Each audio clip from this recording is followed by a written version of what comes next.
Being lazy or procrastinating is the most delicious thing in the world. I'm not going in a dark tunnel.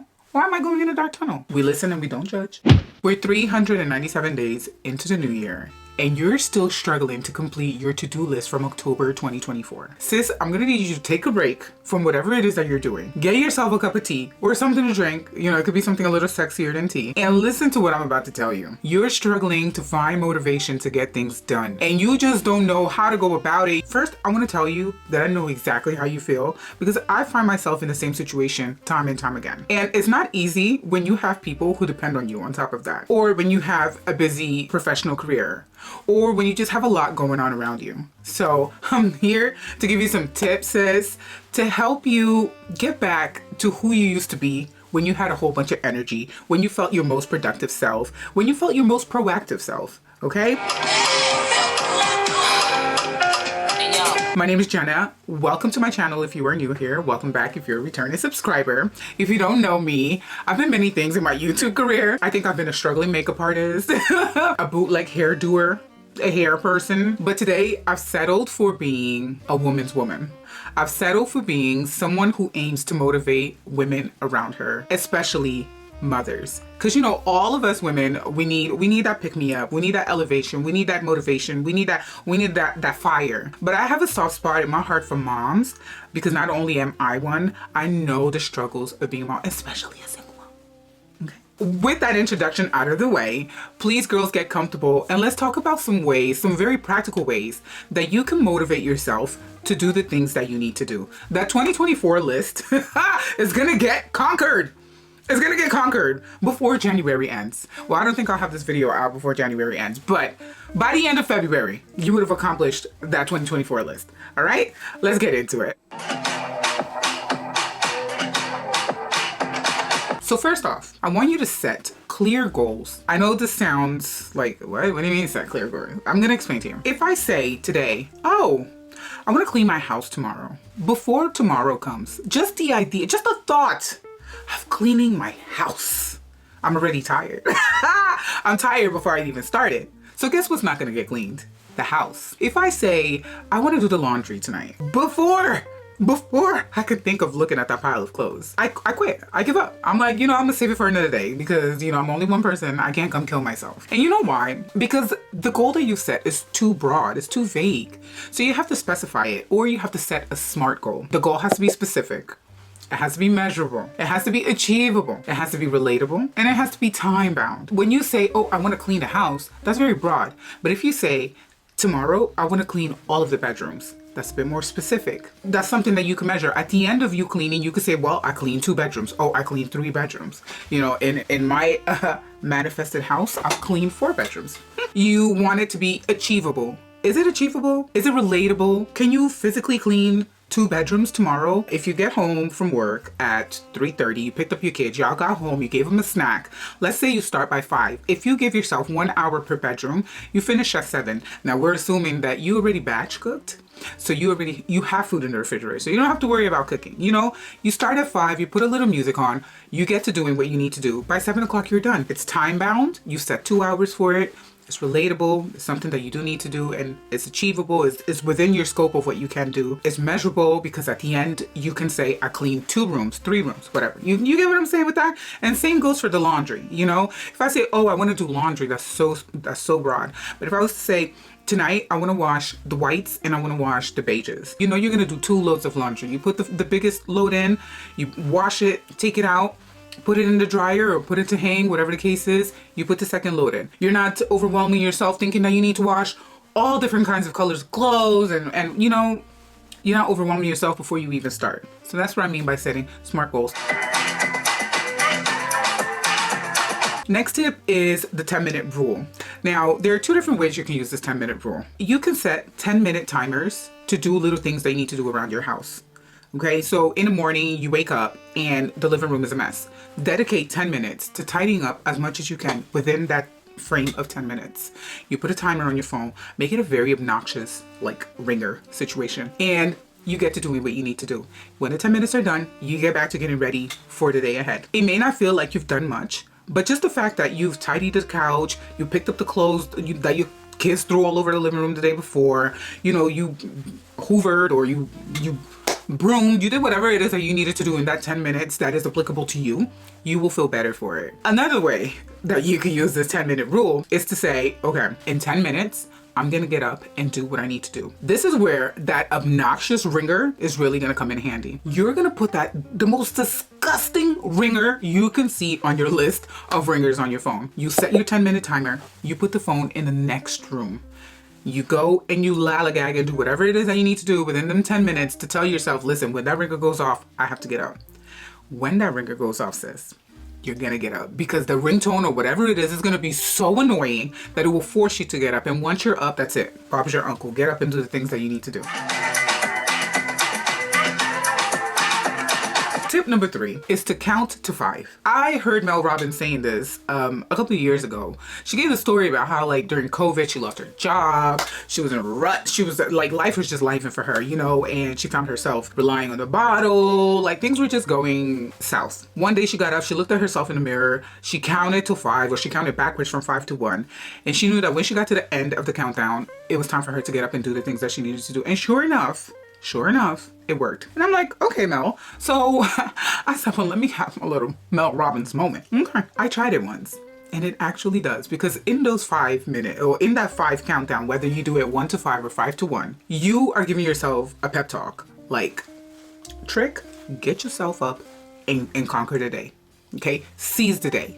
Because the day will not be seized if you refuse to seize it. And he who seizes all. Okay, maybe the conversation doesn't go exactly like that, but you know what I mean, right?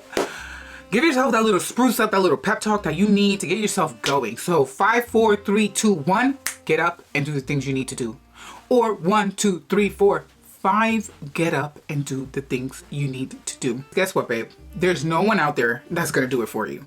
So it's either you do it for yourself or you leave it for later, and it will accumulate along with the other things that you need to do. And then you will have double the work. And then you'll look back and think, oh man, I should have just done it. And you can't go back in time. So seize the day. Tip number 4 is to create a routine. Establish a daily or weekly schedule. So let's say every Wednesday you clean the bathroom from 7 to 8. You know that when that time comes, you do what you need to do. When you start setting little, habit schedules like this, it becomes second nature, it becomes routine. It doesn't require like extra effort because it becomes the normal to you. So you can do this. You could say, every Sundays, I'm going to wash towels at this time.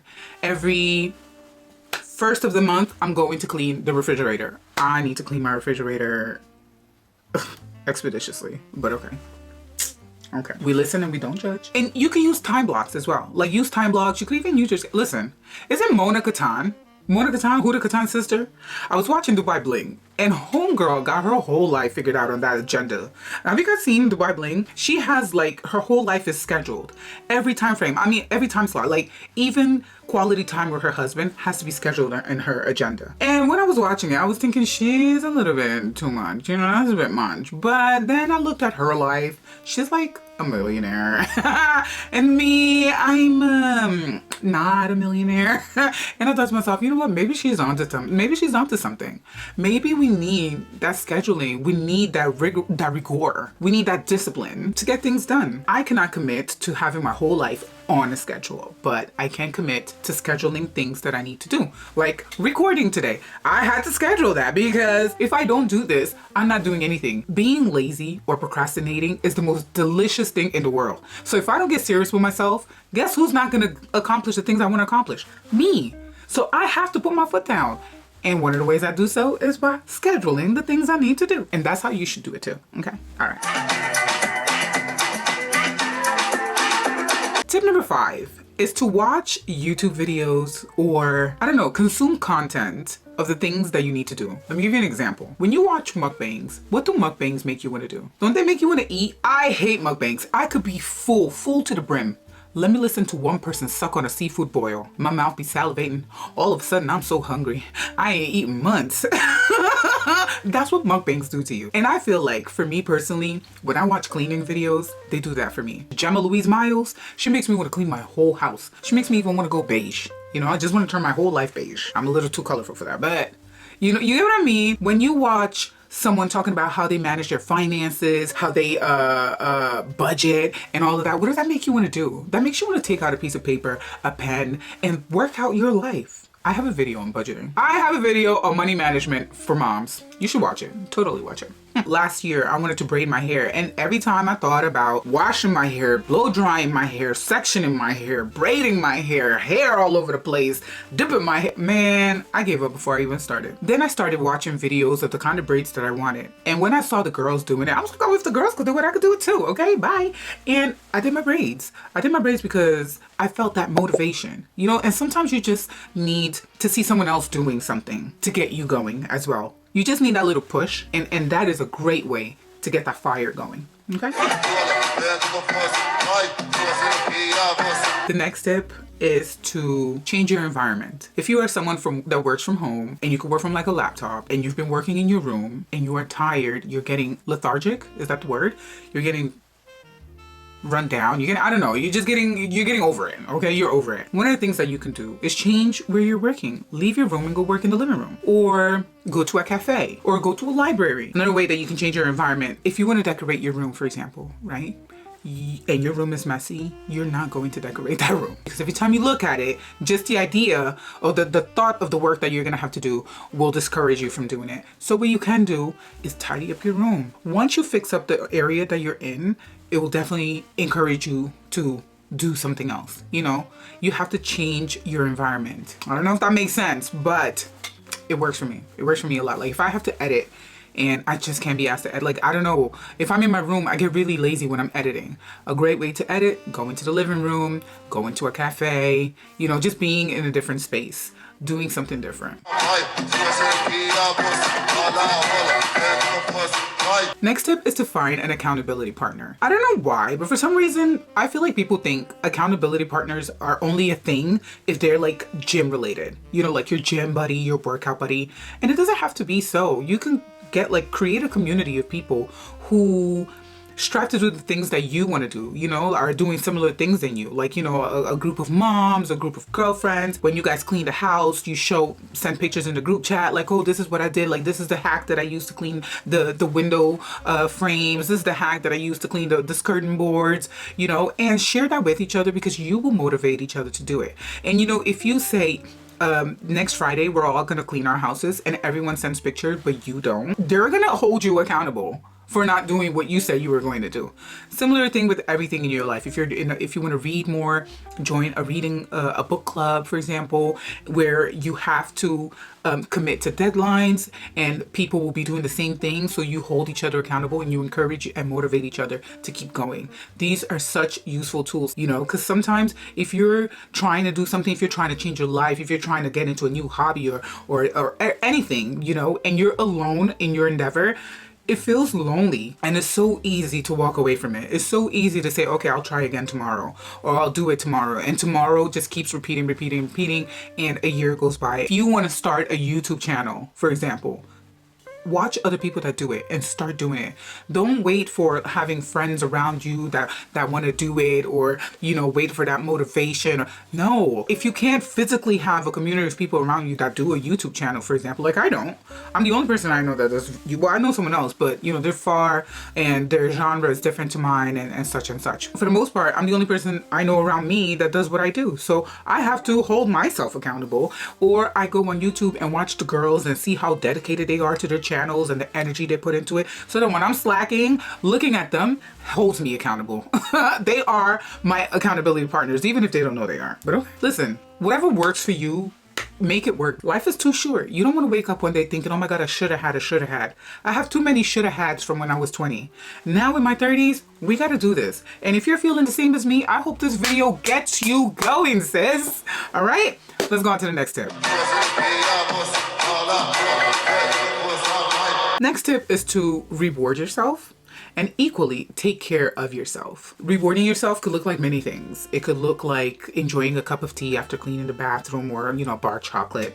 It could look like a weekend with the girls after, you know, a week of being very productive. It could look like buying yourself something nice because you were such a good girl during the month with your dietary needs or your workout regime or whatever it may look like to you.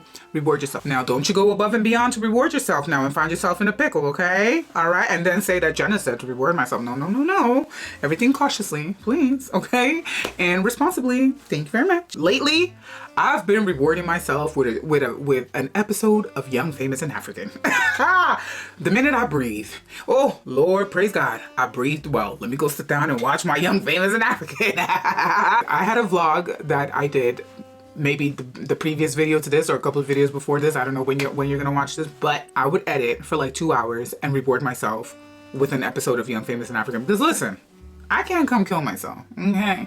And you need these rewards, little like bits of motivation to keep you going. And likewise, take care of yourselves. Now, if you are tired, if you are hungry, if you are thirsty, you cannot be physically, at your best. You will not be productive. You will not be motivated. You will not be anything because your body is not at its best. Your mind is not at its best, okay? So you have to take care of yourself in all aspects, physically, mentally, spiritually, emotionally.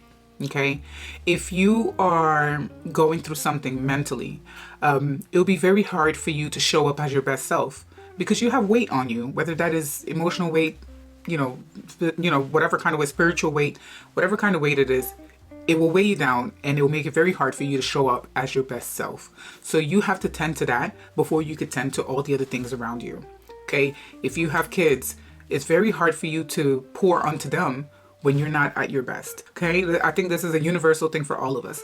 So we have to make sure we care for ourselves as much as we care for everything outside of ourselves, including our kids, including our households, including our partners, including whatever the case may be, our jobs, our social lives. Sometimes we show up more for our friends than we show up for ourselves. And that's not acceptable. You gotta show up for yourself first and everything else will follow, okay? So please, reward yourself, but mainly take care of yourselves, okay?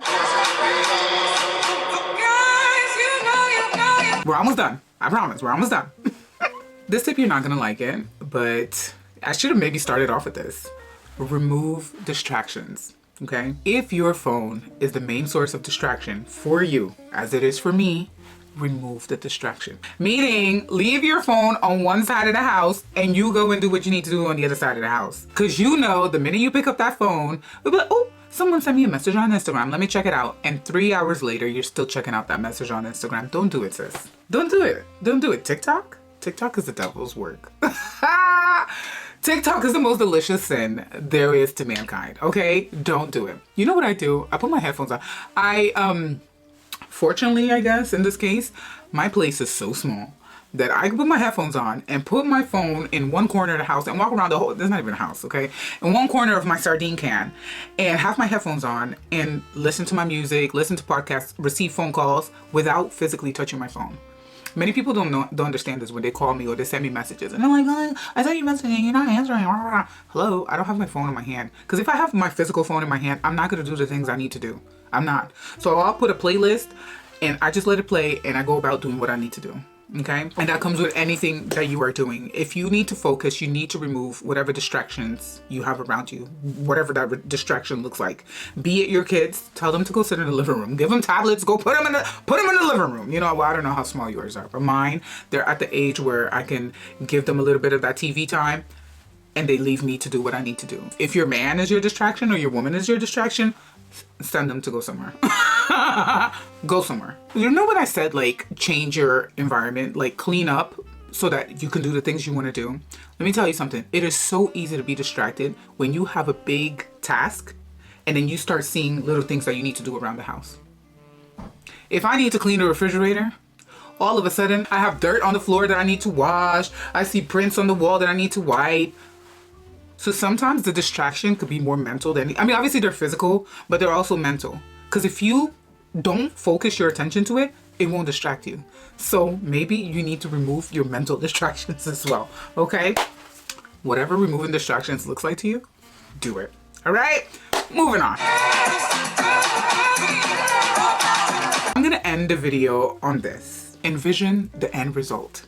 envision the end result. If your big task is to, I don't know, what other example can I use that I haven't already used? When you have to do your kids' hair and you could already hear them, Mom, my hair's hurting, you're pulling too tight. Envision how wonderful it's gonna feel during the week when you don't have to do their hair in the morning. That is the main source of fuel that gets me going. I see that finish point before I even start. Because if I don't see that finish point, if I don't see that light at the end of the tunnel, I'm not crossing the tunnel. I'm not going in a dark tunnel. Why am I going in a dark tunnel? I don't want to die. So sometimes you have to do a little bit of like, you know, psychological manipulation and you will get things done. Envision the end result. When I thought about recording these videos today, I ended up scheduling them, okay, and setting very smart goals of how I was going to record a couple of videos today. And I envisioned how nicely you guys were going to receive these videos and leave me wonderful comments and subscribe to my channel because the videos were amazing, okay? And that's what helped me get ready, pop this wig on, do my makeup, fix up my background, mess with lighting and so on and so forth, and sit down to record. And not only so, prepare the content and the subject that I was going to talk about. I mean, it's a whole production here, okay? Folks think that making videos on YouTube is just sitting down and blah, blah, blah. No, no, no. No, no. So before I even thought about all of that, I envisioned how the end would be, you know, how we will be conversing in the comment section later on. And you will be telling me other tips that you have to motivate yourself and those around you. And then I'll be responding, sis, you're amazing. You know, that's what you gotta do. You gotta do what you gotta do, you know? Anyway, y'all, I hope these tips have been useful for you. Let me know if you already do any of them or if you know, could relate to anything. Please check out some other videos for whatever your needs may be. I have a video on healthy habits to instill in your kids and to get them while they're young. I have a video where I talk about my vulnerabilities as a mom, things that I feel like I've failed my kids. You know, all these things that I'm sure I'm not the only person that feels it. I have videos on doing makeup, you know, because I told you guys I was once, you know, an up and coming makeup artist that never made it, okay? I have reviewed vacuums, I have reviewed air fryers, I have reviewed sneakers. There's a whole catalog. Take your pick, okay? Take your pick. I hope this video motivates you to conquer the world one step at a time. Thank you so much for being here. I hope you guys take care of yourselves and I'll see you on my next video. You see your girl Djena and I'm signing out.